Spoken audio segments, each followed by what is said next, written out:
بسم اللہ الرحمن الرحیم۔ السلام علیکم اسٹوڈنٹس، کیسے ہو آپ لوگ؟ امید کرتا ہوں آپ سب ٹھیک ہوں گے۔ Welcome back to the new video and welcome back to the channel literature coverage. آؤ لٹریچر پڑھیں۔ اسٹوڈنٹس، آج کی اس ویڈیو میں ہم لوگ ایک بہت ہی انٹرسٹنگ ناول پڑھنے جا رہے ہیں جس کا نیم ہے تھنگس فال اپارٹ۔ اس ناول کو ایک نائجیرین رائٹر چینوا ایچبے نے لکھا تھا۔ اس ناول کے بارے میں آپ لوگوں کو تھوڑا سا بتا دوں اسٹوڈنٹس، یہ چینوا ایچبے کا ڈیبیو ناول تھا جو کہ 1958 میں پبلش ہوا تھا۔ ایگبو لینڈ، جسے آج کل ساؤتھ ایسٹرن نائجیریا بھی کہا جاتا ہے، وہاں پر کلونیلزم کے پہلے کیا حالات تھے ان کے بارے میں اور کلونیلزم کے بعد کیا حالات تھے ان کے بارے میں یہ ناول بات کرتا ہے۔ یہ ناول انگلش لینگویج میں لکھا گیا تھا اور اس ناول کو 1958 میں یونائٹڈ کنگڈم میں پبلش کروایا گیا تھا۔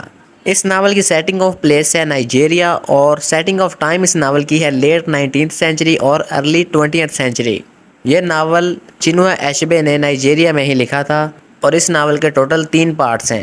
اس ناول کی نریشن ہے تھرڈ پرسن اومنیسینٹ نریشن۔ اب تھرڈ پرسن اومنیسینٹ نریشن کیا ہوتی ہے اس کے بارے میں اسٹوڈنٹس آپ لوگ مجھے کمنٹ کر کے بتاؤ۔ اسٹوڈنٹس، تھنگس فال اپارٹ یہ ناول پوری دنیا میں بہت زیادہ مشہور ہوا تھا۔ افریقہ کے اندر جتنے بھی اسکول ہیں ان میں یہ ناول ایک کتاب کے طور پر پڑھا جاتا ہے اور پوری دنیا کے انگلش اسپیکنگ کنٹریز میں بھی یہ ناول بہت زیادہ پڑھا جاتا ہے۔ اس ناول کے پروٹیگنسٹ کا نیم ہے اکونکوو۔ اس ناول کے پہلے پارٹ میں اکونکوو کی فیملی کے بارے میں، اس کی پرسنل ہسٹری کے بارے میں، اکونکوو کے بیہیویئر کے بارے میں اور آئگبو سوسائٹی میں کیا کیا کسٹمز ہیں ان کے بارے میں بات کی گئی ہے۔ تھنگس فال اپارٹ اس ناول کے دوسرے اور تیسرے پارٹ میں یورپین کلونیلزم، کرسچین مشنریز، اکونکوو، اس کی فیملی اور آئگبو کمیونٹی کے بارے میں تفصیل سے بات کی گئی ہے۔ اب مشنریز کا کیا مطلب ہے یہ میں آپ لوگوں سے نہیں پوچھوں گا اسٹوڈنٹس، یہ میں ہی بتاؤں گا۔ مشنریز کا مطلب ہے کہ ریلیجیس لوگوں کا ایسا گروپ جو کہ کسی جگہ پہ جا کے اپنے عقیدے کے بارے میں لوگوں کو بتائے، اپنے مذہب کے بارے میں لوگوں کو بتائے، یا پھر لوگوں کی بھلائی کے لیے کام کرے، جیسے کہ لوگوں کو ایجوکیشن دینا، سوشل جسٹس قائم کرنا، ہیلتھ کیئر کے بارے میں لوگوں کو بتانا اور اکانومک ڈیولپمنٹ کرنا۔ اسٹوڈنٹس، اس ناول کا جو ٹائٹل ہے نا، یہ ایک مشہور ماڈرن پوئٹ W.B. ییٹس کی ایک پوئم دا سیکنڈ کمنگ سے لیا گیا ہے۔ تھنگس فال اپارٹ اس فریز کا لفظی مطلب یہ ہے کہ چیزیں ادھر ادھر بکھر گئی ہیں یا پھر چیزیں ادھر ادھر گر کر بکھر گئی ہیں۔ تھنگس فال اپارٹ اس ناول کے رائٹر چینوا ایچبے کے بارے میں بھی اسٹوڈنٹس اب تھوڑا سا جان لیتے ہیں۔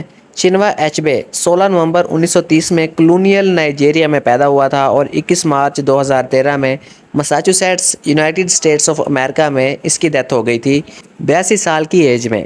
چینوا ایچبے ایک نائجیرین ناولسٹ، پوئٹ اور کریٹک تھا اور اسے افریقن لٹریچر کا ایک بہت اہم فگر سمجھا جاتا ہے۔ تو اسٹوڈنٹس، تھنگس فال اپارٹ یہ ناول پری کلونیلزم، کلونیلزم اور پوسٹ کلونیلزم کے بارے میں ہے۔ تو اسٹوڈنٹس، ہم لوگوں کو پتہ ہونا چاہیے کہ افریقہ پر کلونیلزم کس طرح سے قائم کی گئی تھی۔ سیکنڈ انڈسٹریل ریولوشن کے ٹائم پر نیو امپیریلزم یہ موومنٹ سٹارٹ ہوئی تھی 1833 میں اور 1914 میں یہ موومنٹ ختم ہو گئی تھی۔ 1870 میں 7 ویسٹرن یورپین کنٹریز نے انڈسٹریل ریولوشن کی سپورٹ پر 10% افریقن کانٹیننٹ پر قبضہ کر لیا تھا اور 1914 میں تقریباً 90% افریقہ کانٹیننٹ پر یورپین کنٹریز نے اپنا قبضہ کر لیا تھا، یعنی کہ کلونیلزم افریقہ میں قائم ہو چکی تھی۔ تو چلیے اسٹوڈنٹس، اب بڑھتے ہیں تھنگس فال اپارٹ اس ناول کی سمری کی طرف۔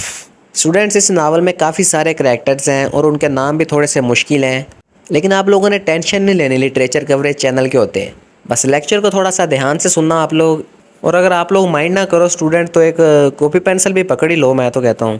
اسٹوڈنٹس، اس ناول کے کریکٹرز کے بارے میں آپ لوگوں کو اس ناول کی سمری میں ہی بتاتا جاؤں گا، تو چلو پھر شروع کرتے ہیں۔ تھنگس فال اپارٹ اس ناول کی شروعات کچھ یوں ہوتی ہے کہ افریقہ کانٹیننٹ کے ایک علاقے نائجیریا میں ایک ولیج یوموفیا میں ایک لوئر نائجیرین ٹرائب ہوتا ہے اور اس ٹرائب میں ایک واریر ہوتا ہے جس کا نام ہوتا ہے اکونکوو۔ یوموفیا ولیج ایک فکشنل ولیج ہے جو کہ 9 آئگبو ولیجز کا ایک پارٹ ہوتا ہے۔ اکونکوو یوموفیا ولیج کے قبیلے کا لیڈر ہے، انفلوئنشیل لیڈر ہے اور یہ کافی امیر ہے۔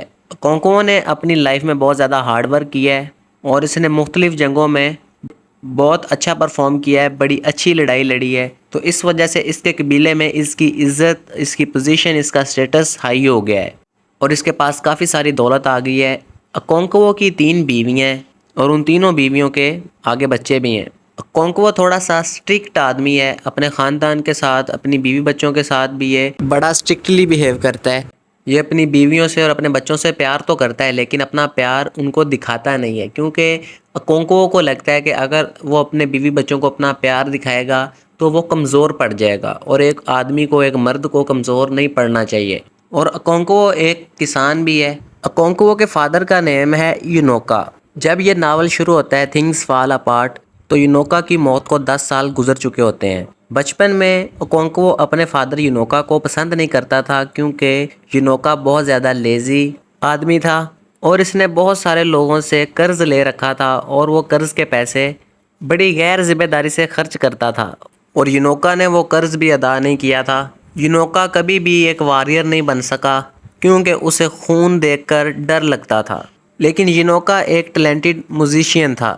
اکونکوو کو بچپن میں ہی اپنے فادر یونوکا کو دیکھ کر بڑی شرمندگی محسوس ہوتی تھی، تو اکونکوو نے سوچا کہ وہ اپنے فادر جیسا لیزی نہیں بنے گا، بلکہ اکونکوو محنت کرے گا اور ایک جنگجو بنے گا۔ اکونکوو کو ابھی بھی اپنے فادر کے جیسا بننے سے ڈر لگتا ہے، کیونکہ اکونکوو ویک نہیں رہنا چاہتا، وہ اسٹرانگ رہنا چاہتا ہے، تو اسی وجہ سے اکونکوو اپنی فیملی کے ساتھ بڑا اسٹرکٹلی بیہیو کرتا ہے۔ اکونکوو کا باپ یونوکا تو مر گیا تھا، لیکن اکونکوو اور اس کی فیملی پر کافی سارا قرض کا بوجھ چھوڑ گیا تھا۔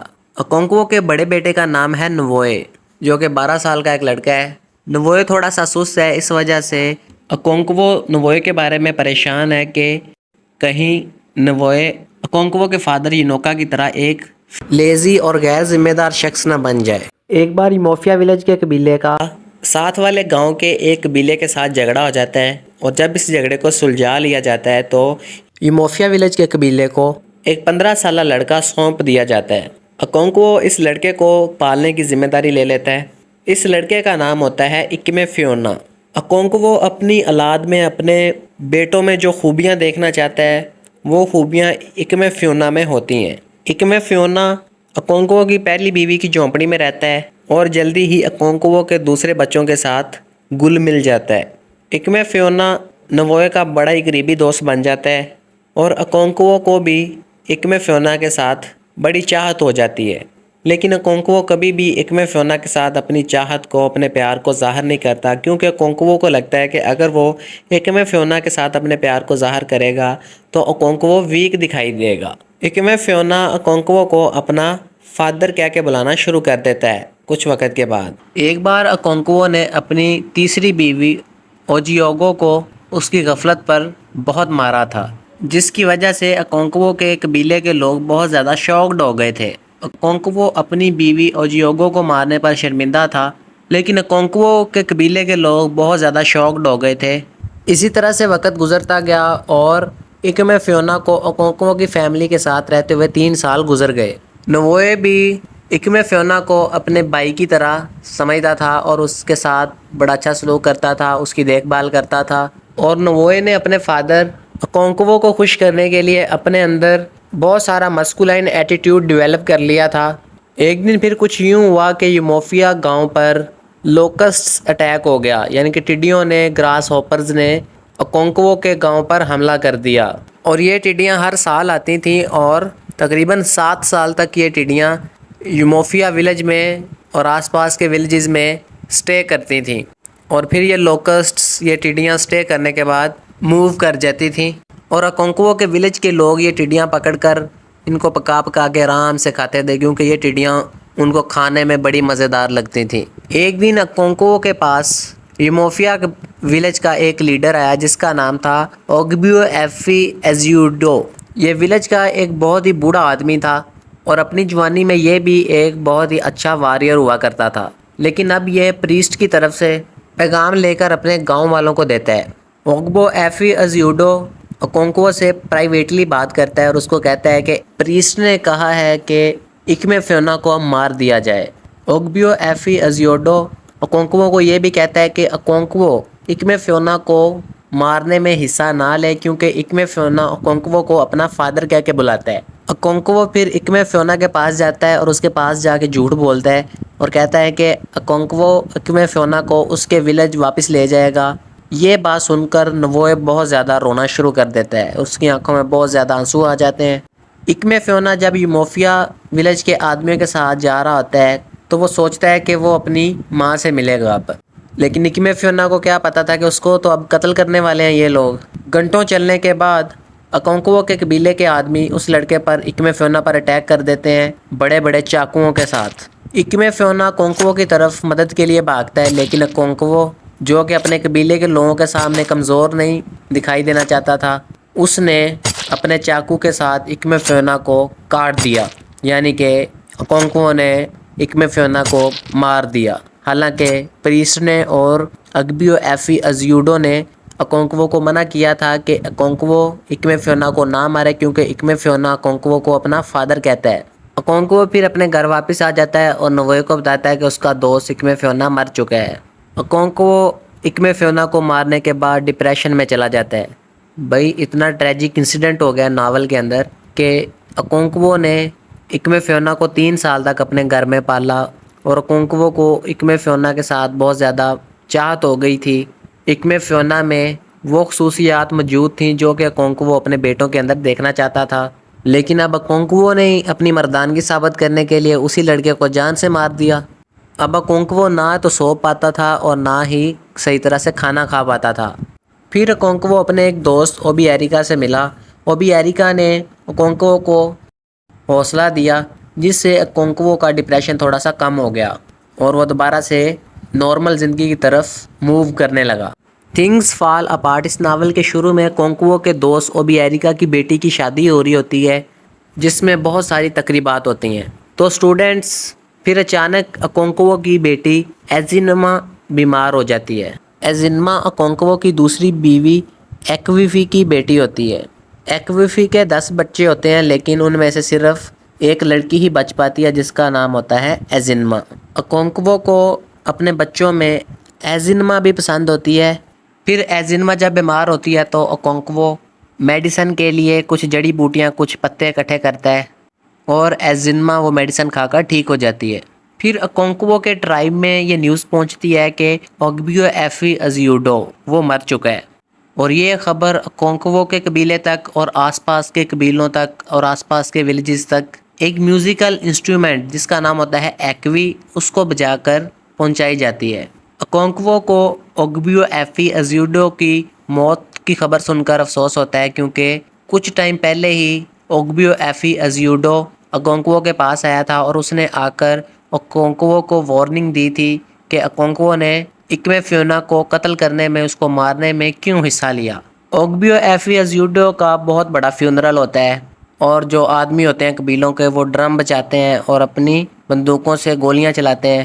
یہاں پر ایک اور ٹریجڈی ہو جاتی ہے اگبیو ایفی ازیوڈو کے فیونرل کے دوران، کیونکہ اکونکوو جب اپنی گن سے فائر کرتا ہے تو وہ اکونکوو کی گن سے نکلی ہوئی گولی غلطی سے اگبیو ایفی ازیوڈو کے 16 سال کے لڑکے کو لگ جاتی ہے اور وہ لڑکا مر جاتا ہے۔ اکونکوو کے قبیلے میں یہ قانون ہوتا ہے کہ اگر اکونکوو کے قبیلے کا کوئی بھی آدمی کسی دوسرے آدمی کو قتل کرے گا تو یہ ایک بہت بڑا جرم سمجھا جائے گا۔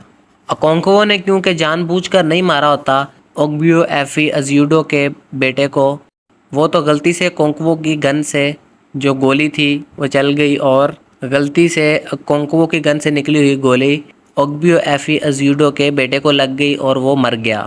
لیکن پھر بھی یوموفیا ولیج کے قانون کے مطابق اکونکوو کو اس کے کیے کی سزا ملتی ہے۔ اکونکوو کو اس کی غلطی کی سزا یہ ملتی ہے کہ اکونکوو کو اس کی فیملی کے ساتھ 7 سال کے لیے یوموفیا ولیج سے باہر نکال دیا جاتا ہے، تاکہ اکونکوو کو اپنی غلطی کا احساس ہو سکے۔ اکونکوو پھر اپنا ضروری سامان لے کر اپنی فیملی کے ساتھ اپنے مدر لینڈ چلا جاتا ہے، جہاں پر اس کی پیدائش ہوئی تھی۔ اکونکوو کے ولیج کا نام تھا مبانٹا۔ جب اکونکوو یوموفیا ولیج چھوڑ کر چلا جاتا ہے تو اگبیو ایفی ازیوڈو کے آدمی اکونکوو کے گھر کو جلا دیتے ہیں اور اکونکوو کے اینیملز کو مار دیتے ہیں، تاکہ یوموفیا ولیج اکونکوو کے گناہ سے پاک ہو جائے، اکونکوو کی غلطی سے پاک ہو جائے۔ اکونکوو کے مبانٹا ولیج میں رشتہ دار رہ رہے ہوتے ہیں، وہ اکونکوو کا استقبال کرتے ہیں، خاص طور پہ اکونکوو کا انکل یوچینڈو بڑی ہی خوشی سے اکونکوو کا اور اکونکوو کی فیملی کا استقبال کرتا ہے۔